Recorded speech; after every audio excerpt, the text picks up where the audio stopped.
Habari mwanazulia jekundu au red carpet, tunapokutana kwa mara nyingine tena kama kawaida kwa stories za kuaminika kuhusiana na movie, muziki, televisheni, sporti na mengine mengi kutoka kote ulimwenguni. Kukuletea yote haya si mwingine bali ni mimi Harrison Kamau.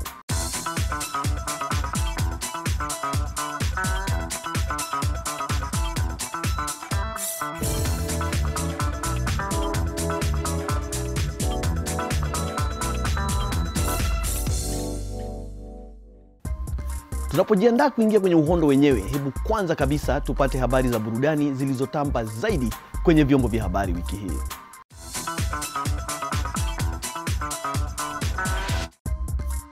Mwaka 2020, mcheza filamu maarufu kutoka Australia Rebel Wilson alisafiri kutoka nchini kwake ili kutoa tuzo ya director bora zaidi kwenye tuzo za filamu za BAFTA. Wakati wa hafla hiyo, Wilson alitoa hotuba yenye ucheshi huku akizungumzia ukosefu wa wanawake kwenye kitengo hicho pamoja na kuomboleza filamu ya Cats iliyofeli vibaya sana kwenye box office. Basi weekend hii msanii huyo anajikuta yuko tena kwenye tuzo za BAFTA kwenye ukumbi wa Royal Albert mjini London. Hivi ndivyo alivyosema kuhusu jukumu walilotwikwa kwenye hafla hiyo mwaka huu. I mean, I'm very pumped for Sunday, for the BAFTAs, but definitely like nina hamasa kubwa kuhusu hafla ya Jumapili ya BAFTA, ingawa pia nina wasiwasi kidogo kutokana na kuwa ni hafla inayofanyika moja kwa moja.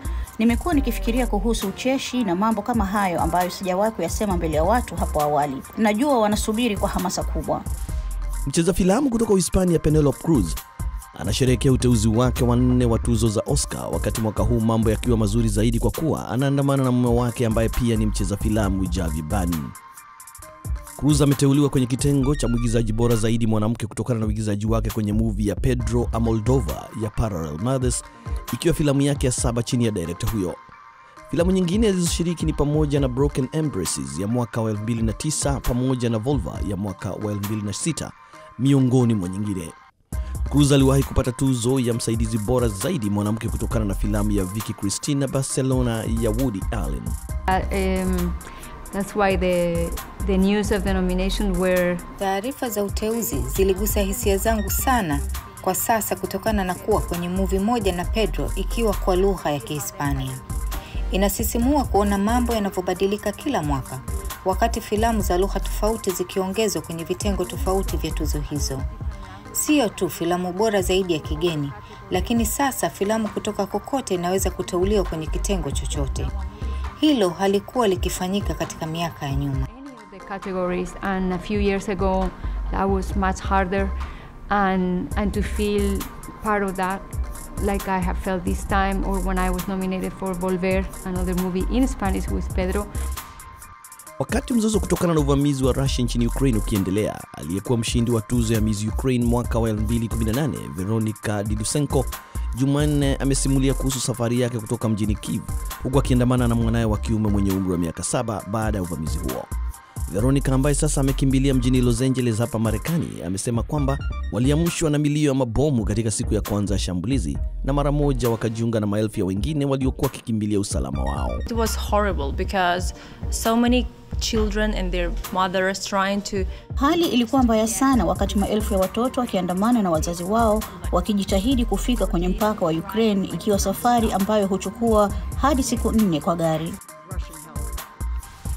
Na kampuni ya fashion ya Shiatsi Chen mwanzoni mwa wiki kupitia video fupi kwenye mitandao imeonyesha mavazi yake ya mwaka huu kwenye wiki ya fashion ya Paris. Kulingana na taarifa kwa wanahabari, mavazi ya mwaka huu yana design za kupendeza, baadhi zikiwa na muonekano wa moshi na mwanga kutokana na moto, huku zikiwa zenye shape tofauti.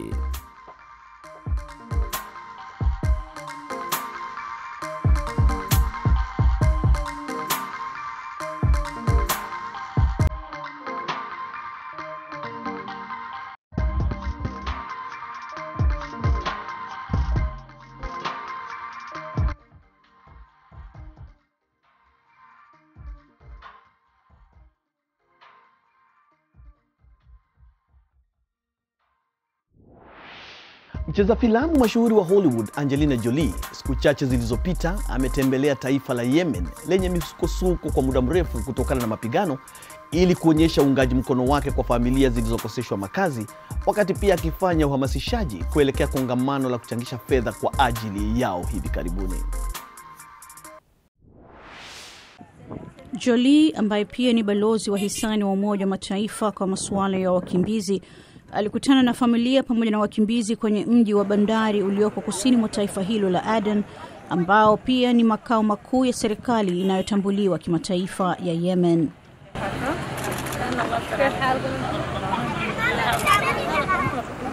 Shirika la Umoja wa Mataifa la kuhudumia wakimbizi UNHCR limesema kwamba linaamini ziara ya Jolie itafungua macho ya ulimwengu kuhusu mahitaji ya kibinadamu kwenye taifa hilo maskini sana katika dunia ya Kiarabu, kabla ya kufanyika kwa mkutano wa kila mwaka wa kuchangisha hela hapo Machi 16.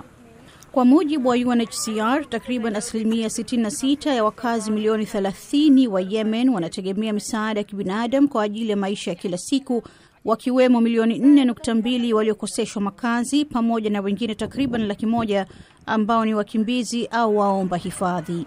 Mkuu wa shirika la mpango wa chakula duniani WFP David Beasley ameliambia shirika la habari la AP mwezi uliopita kwamba takriban watu milioni 13 wanaelekea kukabiliwa na njaa kutokana na migogoro iliyoko pamoja na ukosefu wa ufadhili. My reason to be here is to help others understand what the situation is like for you. So ofisi ya shirika hilo imeongeza kusema kwamba kwenye mpango wake wa kibinadamu wa mwaka 2021, Yemen ilipokea dola bilioni 2.27 pekee kati ya dola bilioni 3.85 zilizohitajika, ukiwa ufadhili mdogo zaidi kuwahi kutolewa tangu mwaka 2015. I have to say thank God. We don't have life and they're just struggling to get the basic needs for them. Sasa moja kwa moja tuelekee nchini Chad, ambapo mwigizaji Bonaventure Majubanga amekuwa akikusanya watu kwenye mitaa ya mji wa Jamena kusoma mashairi pamoja na michezo kama njia moja ya kukuza tamaduni katika vitongoji vya watu maskini. Hapa kuna ripoti zaidi kutoka shirika la habari la AFP. Est-on jamais à l'abri de la fêlure de la folie? Mabanda yaliyojipanga yaliyotengenezwa kwa mabati yaliyotupwa yao katika sehemu yenye moshi unaotokana na uchomaji wa plastiki ni mandhari iliyozoeleka kwenye vitongoji hivyo. Mazingira hayo kwa kawaida inaonekana si mazuri katika kukuza utamaduni, lakini kwa msanii Bonaventure Majubanga mtazamo wake ni tofauti. Tamaduni ni haki ya kila mmoja. Iwapo tunatarajia kuwa na ulimwengu wa ajabu kwenye mshikamano, basi ni lazima tuwe na mtazamo wa pamoja na ndoto moja. Bila ya kuwa na utamaduni hatutaweza kuleta maendeleo. Kwa hiyo linalohitajika ni kukaribisha watu ili washauriane pamoja. Pour amorcer l'étape de développement, il faut convier tout le monde à réfléchir. Majubanga mwenye umri wa miaka 35 ambaye pia ameziweka nywele zake kwa mtindo wa rasta, wasomea vitabu kwenye mitaa ya mabanda ya Njamena. Watu wazima kwa watoto huvutiwa na sauti kubwa kutokana na chombo cha muziki cha xylophone anachotumia kwenye sanaa yake. Chombo hiki ambacho pia kinafahamika kama kondoni ni sehemu ya sanaa yangu kwa kuwa kinaongeza ladha ya muziki kwenye kazi zangu. Sanaa huleta mambo mengi na mitazamo tofauti. Swala hilo huwa linawaleta watu pamoja, wakati pia likitoa nafasi kwa kila mmoja kujitambulisha katika jamii. Msanii huyu anaamini kwamba sanaa yake ni kitendo cha kisasa katika kufikisha utamaduni mashinani.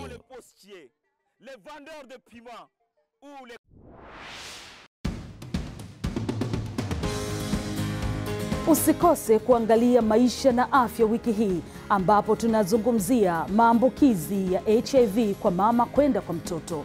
Yote hayo unayapata kupitia VOA Swahili.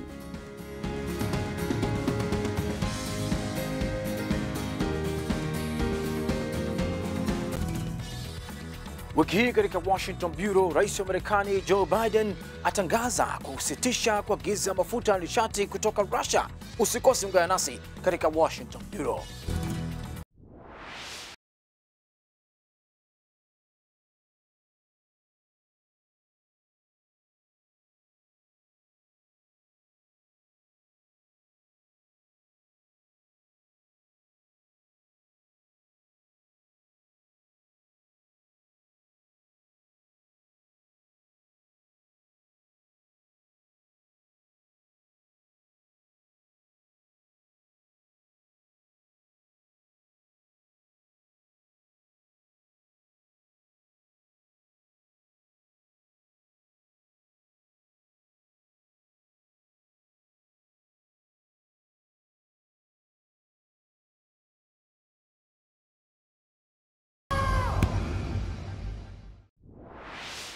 Basi baada ya Jumoke Olowokere kutoka Nigeria kufahamishwa na mmiliki wa nyumba alikuwa amepanga kwamba gharama ya kukusanya taka ingepanda kwa 100% kutokana na uchafu aliokuwa akizalisha, aliamua mara moja kuanza kutengeneza bidhaa za kuchezea watoto shuleni kwa kutumia taka hizo. Hii hapa hadithi yake. My name is Jumoke Olowokere. I'm the creative director at African Creative Sustainable Synergy Hub, where we are on a mission to create a sustainable world without waste. Ndani ya jengo anakotengenezea bidhaa zake mjini Ibadan, Olowokere anatengeneza vifaa vya kuchezea kwa kutumia matairi yaliyotumika, plastiki, vitambaa na vifuniko vya chupa za mvinyo miongoni mwa taka nyingine.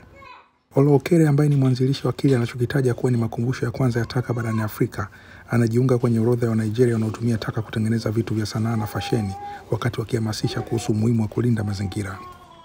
Olowokere anasema kwamba ari yake ya kutengeneza vifaa vya sanaa kutokana na taka ilianza baada ya kugundua kwamba mwenye nyumba alikopanga angemuongezea malipo kwa ajili ya kuondoa taka kutokana na idadi ya taka zilizokuwa zikitoka kwenye nyumba yake. Waste from my kitchen inspired me. Nilipata motisha kutokana na taka zilizoko jikoni. Kila nikiona uchafu jikoni nilitaka kutupa, lakini nikasema kwa nini nitupe? Kwa hiyo siku zote nilifikiria nini cha kufanya kuzitumia taka hizo ziwe bora, nizitumie kutengeneza kitu ambacho ni cha manufaa. Nilijipa changamoto hiyo. Mbali na kushughulikia makumbusho ya uchafu, Olowokere pia hutengeneza vifaa vya watoto vya kuchezea shuleni.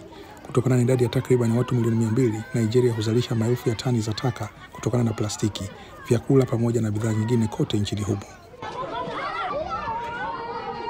If we cannot define where our waste is going to... Iwapo hatutofahamu tunapopeleka taka zetu na tutakavyozitumia, basi tutakuwa mbali na malengo yetu kwa kutupa taka tu kwenye mazingira. That's it, final. Msanii huyo mwenye umri wa miaka 44 ambaye aliwahi kuwa mwalimu wa sanaa huwa anakusanya baadhi ya taka zake kutoka kwenye nyumba za watu pamoja na mitaani. Yeye pia huonyesha bidhaa zake kwenye makumbusho yake, zikiwemo bidhaa za nyumbani zilizotengenezwa kutumia matairi ya magari yaliyotumika pamoja na vitambaa vya madirisha kutokana na vifuniko vya chupa na mikufu.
Basi mwanazulia jekundu au red carpet, hapo ndipo tunatamatisha show yetu hivi leo kutoka hapa Washington DC. Hadi wiki ijayo, kwa heri ya kuonana. Jina langu Harrison Kamau.